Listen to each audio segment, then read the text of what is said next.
Сәлем, құрметті достар. 1 маусым балаларды қорғау күні.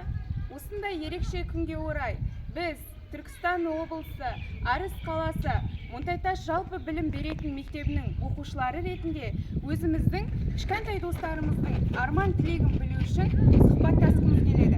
Ендеше Матина, балалармен сұхбаттасып көрейік. Олай болса, не тұрыс?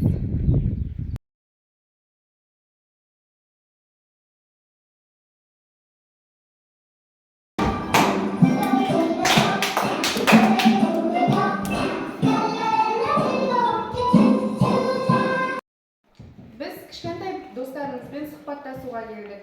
Олай болса, алдымен танысып алайық. Сәлем балақай. Сәлем. Есімің кім? Айтайыр. Қал жағдайың қалай? Жақсы. Жасың нешеде? 6. Сен біздің мектеп саған несімен ұнайды? Үлкен болғаны. Тағы қандай болғанын қалар едің? Төрден ашық болғаны.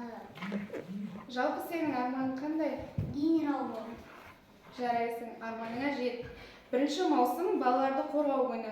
Осы күнде сен достарыңды құттықтағың келе ме? Иә. Олай болса, бірге құттықтайық. Балалар, Мерекелеріңмен. Сұхбатымызды әрі қарай жалғастырайық. Ал ендеше балақайдың көңіл күйін білейік. Көңіл күйің қалай? Жақсы. атың кім? Байбатыр. Байбатыр, жасың нешеде? 5-те. Бүгін 1 маусым балалар күні екенін білесің бе? Иә. Ол күні қайда барғың келеді? Бассейнге, жарайсың. Байбатыр, мектепте қандай достарың бар? Жалпы достарың көп пе? Иә.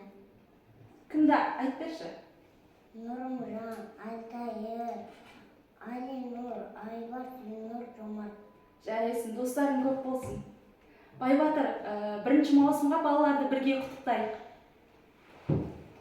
Балалар, мерекелермен. Балақайлармен сұхбатымыз аяқталды. Келесі кездескенше. Қош сау болыңыздар.